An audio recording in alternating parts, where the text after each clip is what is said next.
Bonjour et bienvenue dans ce nouvel épisode du podcast sur la santé optimale. Aujourd'hui, je vais vous parler d'une nouvelle tendance que je suis depuis un petit moment aux États-Unis et c'est la tendance des saunas et de la lumière infrarouge, rouge, sauna en général. On s'y retrouve plus tellement très bien. Et donc c'est pour ça que j'ai choisi aujourd'hui de vous clarifier un tout petit peu la différence entre toutes ces différentes thérapies. Avant de démarrer, je vous explique un terme que vous allez entendre venir régulièrement et je trouve important de vous expliquer un peu ce que c'est la mitochondrie.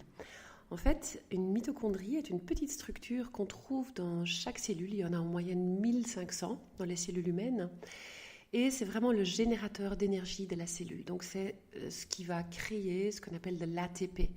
Donc l'ATP c'est l'énergie cellulaire. On peut comparer les mitochondries à des petites piles chargées de produire, stocker et distribuer de l'énergie nécessaire à la cellule.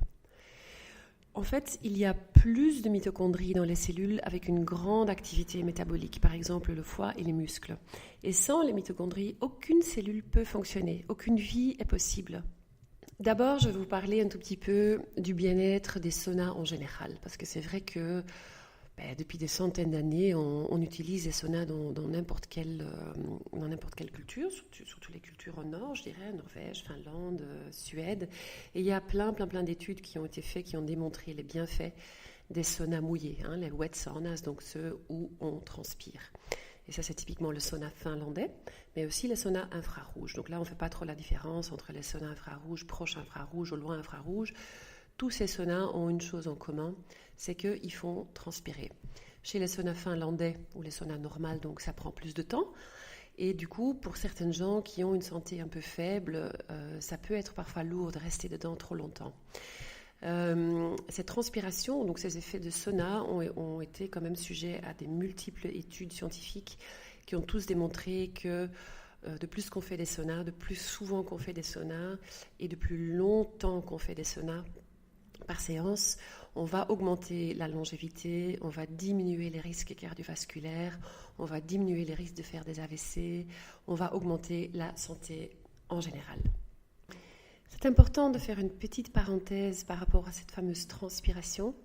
Il y a deux types de transpiration. Il y a la transpiration, on dirait active, qui est générée par un état, pour ceux qui ont écouté mes podcasts précédents, orthosympathique. Ça, c'est typiquement quand on va à la gym et qu'on va mettre le corps en stress, on va commencer à transpirer. Transpiration active. Mais l'énergie de la cellule va aller vers les muscles et les poumons et pas du tout mener à une détoxification cellulaire. Pour avoir une détoxification cellulaire, il faut avoir un état parasympathique. Ça veut dire un état de transpiration passive qui peut que être obtenu en soyant assis, en fait, calme, tranquille, dans un sauna. C'est comme ça qu'on va aller dans un état de stress, de non-stress en fait, ou de calme parasympathique qui va permettre à nos cellules d'augmenter la température. Donc il faut en fait avoir une montée de température intérieure de 3 degrés en état parasympathique pour avoir une transpiration passive et accéder à une vraie détoxification des cellules. C'est important de savoir que la transpiration est en fait la voie qui coûte le moins d'énergie au corps pour faire ces processus de détoxification. Le corps, il va toujours chercher la voie de la moindre résistance pour pouvoir se détoxifier. Et on a trouvé maintenant que, assez récemment en fait, on a même démontré dans une étude que le mercure peut être excrété par la voie de transpiration. Donc ce serait une des seules voies en fait par lesquelles on peut excréter tous les métaux lourds. Alors, avant d'expliquer la différence entre les différents types de sauna, il faut que je vous donne un petit mot d'explication sur les différents types de lumière qui peuvent en fait nous intéresser en médecine.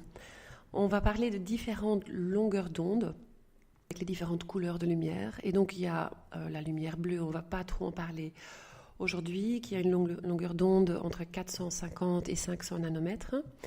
Mais après, on arrive dans le spectre, intéressant par rapport à la médecine. C'est d'abord la lumière rouge, qu'on ne va pas non plus trop toucher aujourd'hui, qui est entre 600 et 700 nanomètres. Et après, on arrive au proche infrarouge, qui est entre 700 et 1500 nanomètres. Et après, au-dessus de 1500 et plus que 3000, on va au mid-infrarouge et loin infrarouge. Il y a une grande différence en fait au niveau de ce que ça peut faire la lumière proche infrarouge et la lumière mid et loin infrarouge.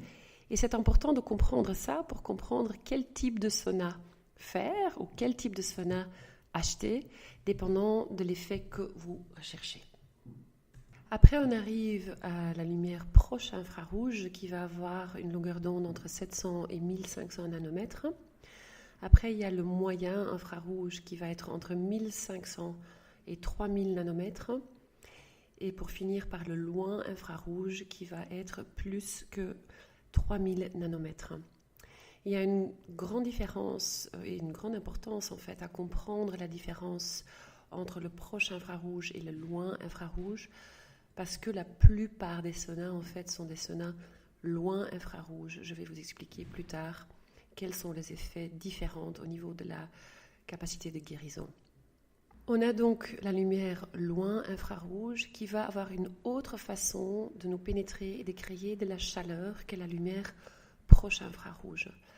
La lumière proche infrarouge, elle ne va pas du tout être absorbée par l'eau.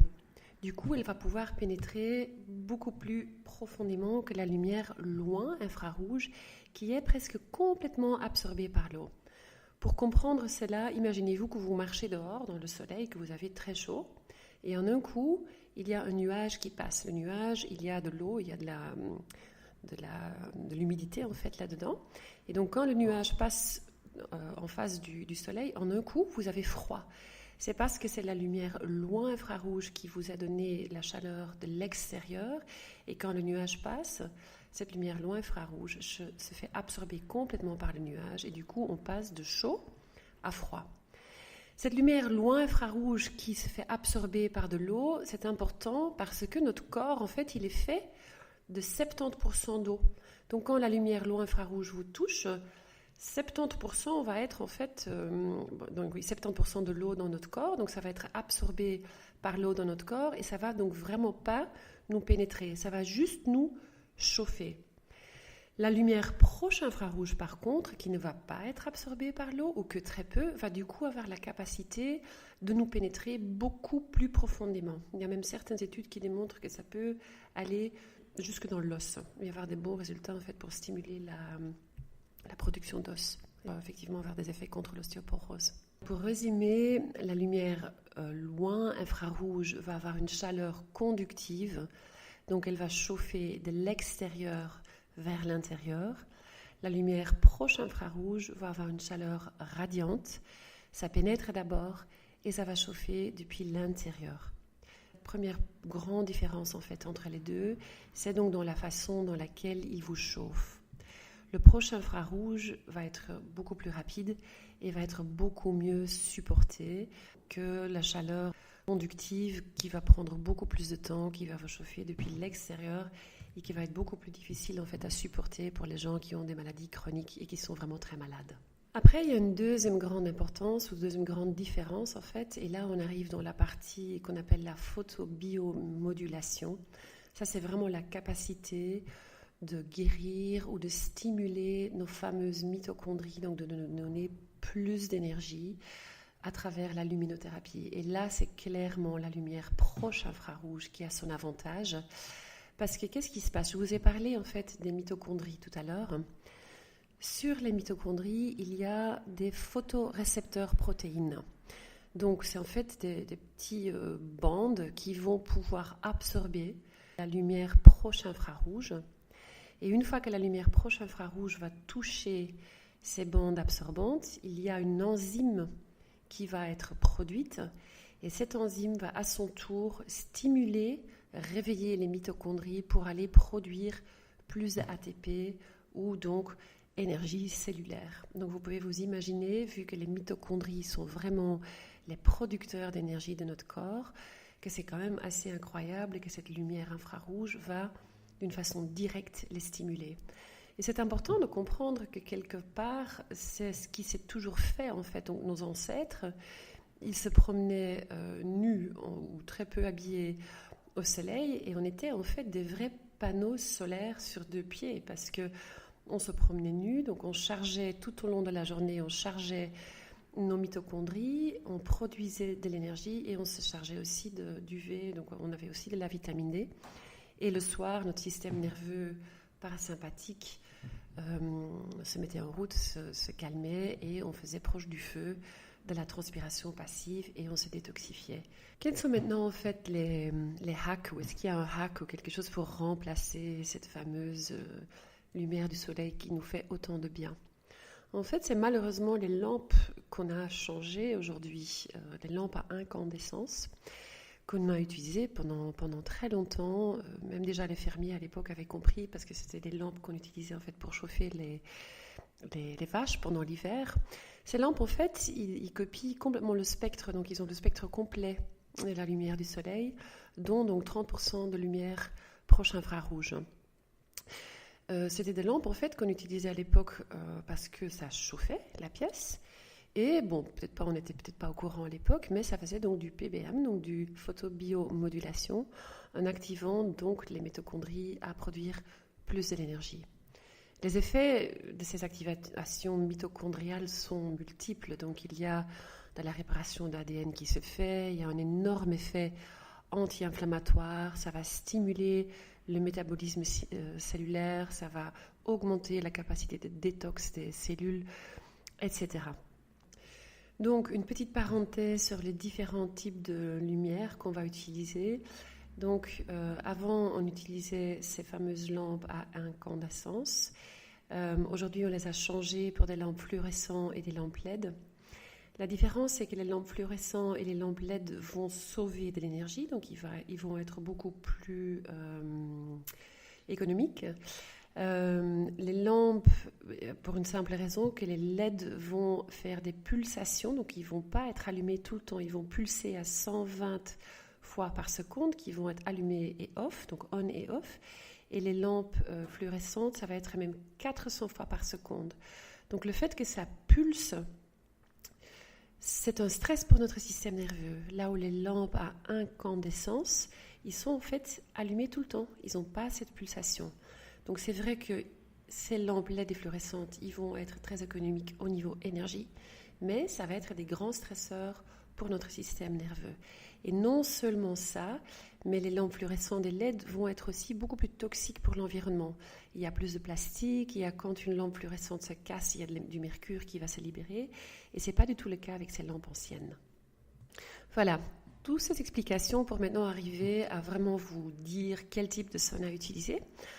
Donc, dans le fameux sauna finlandais et le fameux sauna loin infrarouge, c'est pas mal du tout. On va transpirer, on va avoir une façon de se chauffer de l'extérieur vers l'intérieur. Ça va être plus lourd pour les gens très malades et il n'y aura pas de stimulation de vos mitochondries, donc pas de photobiomodulation. Si on trouve un fameux sauna proche infrarouge, et à la fin du podcast, je vais vous donner le lien de ceux que je pense sont les meilleurs.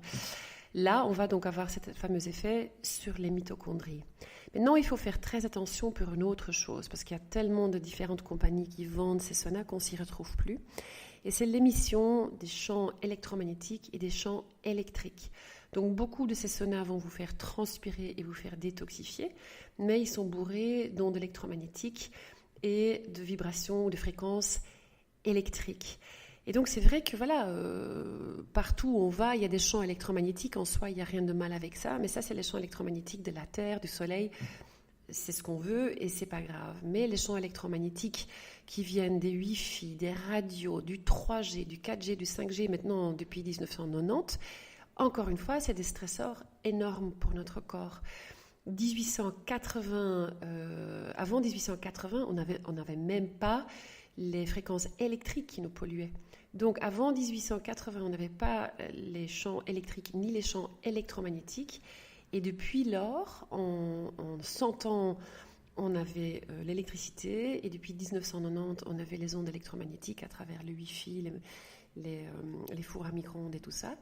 Et donc tout ça, c'est des stresseurs énormes pour le corps et nécessite vraiment un travail sur notre système nerveux parasympathique. Donc vous comprenez bien que ça ne sert à rien d'aller se mettre dans un sauna où vous êtes bourré d'EMF et d'électricité. C'est pour ça qu'après une longue recherche, en fait, on a trouvé, et c'est sur cette interview-là, en fait, que je me base, une interview que j'ai écoutée, en fait, entre le docteur